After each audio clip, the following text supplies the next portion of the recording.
আসসালামু আলাইকুম। এইচএসসি 26 ব্যাচের প্রাণপ্রিয় শিক্ষার্থী, এই ভিডিওটাতে আমরা জ্ঞানমূলক এবং অনুধাবন কোন কোন প্রশ্নগুলো আসার মতো এবং কোন কোন টাইপগুলো থেকে আসতে পারে খুবই সুন্দর একটা সাজানো গোছানো পিডিএফ তোমাদের সামনে হাজির হয়েছে। যেহেতু এখন সময় খুবই কম, তুমি আজকের দিন অন্তত সিকিউ আর জ্ঞানমূলক অনুধাবনটা শেষ করো। আর কালকে সকালে ইনশাল্লাহ আমি এমসিকিউ পোস্ট করে দেবো ইনশাআল্লাহ। রাতের মধ্যে এমসিকিউটা কমপ্লিট করে ফেলবো, সকালবেলা পোস্ট করে ফেলবো। এখন দেখো যে এই পিডিএফটা খুবই গুরুত্বপূর্ণ এই কারণে যে আমি খুব সাজিয়ে গুজিয়ে করেছি। যে ফার্স্ট পেপারে একটু বেশি দিয়েছিলাম, বাট সেকেন্ড পেপারে একটু শর্ট করে দিয়েছি প্রথমত। এবং আরো একটা বিষয়, জ্ঞানমূলক অনুধাবনমূলক এই কঠিন কোশ্চেনের মধ্যেও কিন্তু কমন পড়েছিল আমাদের পিডিএফ থেকে বলতে পারো, কারণ আমি অনেক বেশি দিয়েছিলাম, কারণ কোনো রিস্ক নিয়েছিলাম না। আর আমি একটা কথা তোমাদের বারবারই বলেছিলাম, যেহেতু অভিন্ন প্রশ্ন হচ্ছে সেক্ষেত্রে কোথা থেকে প্রশ্ন করবে এটা খুব একটা আমরা আসলে টার্গেট করতে পারবো না বা পারছিলাম না। এবং সেটাই হয়েছে। ফার্স্ট পার্ট খুবই খারাপ হয়েছে, কিন্তু সেকেন্ড পার্টটা আমাদের ভালো করতে হবে, এবং আমরা যদি এখন ভেঙে পড়ি এটা আমাদেরই ক্ষতি। এখন পরীক্ষাটা সবারই প্রায় খারাপ হয়েছে, এমন না যে শুধু তুমি একাই খারাপ দিয়েছ। এখন এই কথাগুলো বলতে আমার নিজেরও খারাপ লাগছে, আসলে আমি তোমাকে মোটিভ করার চেষ্টা করতেছি, ব্যাপারটা এরকম না।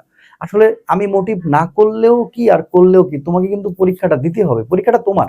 ঠিক আছে, পরীক্ষাটা তোমার। তো তোমাদের জন্য যতটুকু পারতেছি আমি করে যাচ্ছি ভাই, আমার জায়গা থেকে আমি বেস্ট ট্রাই করে যাচ্ছি। এরপরে অনেক স্টুডেন্ট দেখা যাচ্ছে আমাদের উপরে অসন্তুষ্ট হতে পারে, কিন্তু আমি আমার জায়গা থেকে তো কোনো রকমের কোনো ফাঁকিবাজি করি না, তোমাদের জন্য যতটুকু করা লাগবে আমি করে যাচ্ছি। তো আসো কিভাবে সাজিয়েছি। আর এখানে সব অধ্যায় তোমাকে পড়তে হবে না, এখানে জাস্ট 9টা অধ্যায়ের পিডিএফ করা আছে, এবং একটা করে অধ্যায় সুন্দর করে সাজানো আছে খুব কম কম করে। তো দেখো তাপগতিবিদ্যা, তাপগতিবিদ্যা যখন তুমি ওপেন করবা তখন সেখানে দেখো টপিক লেখা আছে তাপগতিবিদ্যা, তাপমাত্রা পরিমাপের নীতি। এবং সেখানে তুমি যে কাজগুলো করবা এখানে সবই একবার করে দেখে যাবা। হ্যাঁ, মানে জ্ঞানমূলকটা খুব একটা কঠিন না, যদি এক লাইনের প্রশ্ন। আমি অনুধাবনগুলো দাগাই দিচ্ছি বা বলে দিচ্ছি। আচ্ছা, তারপরে দেখো তাপগতি সিস্টেম, ওই তাপগতি পরিবর্তনে যেইগুলো আছে খুব সুন্দর করে লেখা আছে, সাজানো আছে। এই কয়েকটা, এই যে তারপরে মোলার আপেক্ষিক তাপ কি, এক লাইনের যেগুলো সেগুলো কোনোটাই মিস করবে না, কারণ 1 মার্ক আমাদের জন্য ইম্পর্টেন্ট। আমরা যদি কি করতে পারি, যে 5টা সেট সেখানে যদি আমরা 3 মার্ক করে কমন পাই, সেখানে যদি আমরা 3 মার্ক, সরি, 3 মার্ক করে পেয়ে যাই, তাহলে দেখো এখানে কিন্তু আমাদের 15 মার্ক অলরেডি হয়ে যাচ্ছে। তো 15 মার্ক হয়ে গেলে সেটা কিন্তু আমাদের জন্য এখানে খুবই ভালো হয়। কেন বলো তো? কারণ এই যে দেখো, এই 15 মার্ক যদি কনফার্ম করতে পারি, আর গ নাম্বারে যদি 15 মার্ক কনফার্ম করতে পারি, এরপরে কিন্তু আমরা 30 মার্ক অনায়াসে পাই।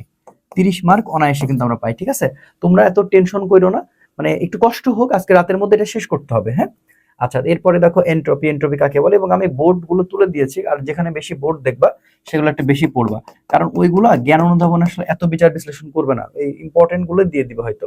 এরপরে অনুধাবনে আসো, যেমন উষ্ণতামিতিক ধর্ম ও উষ্ণতামিতিক পদার্থ বলতে কি বোঝো। হ্যাঁ, এইটা অবশ্যই গুরুত্বপূর্ণ। তো এই খুব বেশি দিই নাই, হ্যাঁ, মানে এত ভয় পাওয়ার কিছু নাই। তুমি পিন কমেন্টে এবং ডিসক্রিপশন বক্সে যে কোনো 2 জায়গা থেকে তুমি হচ্ছে এই পিডিএফটা কালেক্ট করে তুমি পড়তে শুরু করো। সব মিলে হয়তো একটা করে পেজে 2টা করে হয়তো আছে। তো যতই বেশি থাক না কেন তুমি একবার চোখ বুলায় যাও। হ্যাঁ, মানে এরকম ভাইবো না যে আসলে কেন পড়বো, কি জন্য পড়বো, এতগুলো হয়েছে না, এতগুলো হলেও খুব বেশি দিয়েছি ব্যাপারটা তা না। আমি গত দিনের থেকে আরো প্রিসাইজ করছি, প্রথম দিনে তো অনেক বড় দিয়েছিলাম, বাট এখানে অনেক ছোট করে দিয়েছি। আমি আশা করছি যে এটার মধ্যেই ইনশাল্লাহ তোমার দেখবা যে কমন পড়ে যাচ্ছে, কারণ দেখো যে জ্ঞানমূলক অনুধাবনমূলক গুলো কমন পড়েছে এমন না পড়ছে না। আর তোমার হচ্ছে যে এই অন্য যে ইয়েগুলো আছে সেগুলো নিয়ে আসলে টাইপ গ কি করবা, টাইপ গর জন্য আমি একটা ম্যারাথন ক্লাস আপলোড করেছি, তুমি চাইলে এটা দেখতে পারো। আমি একটা টাইপ গ এর ম্যারাথন দিয়েছি। হ্যাঁ, টাইপ গ এর ম্যারাথনটা তুমি আমার চ্যানেল থেকে শেষ করতে পারো।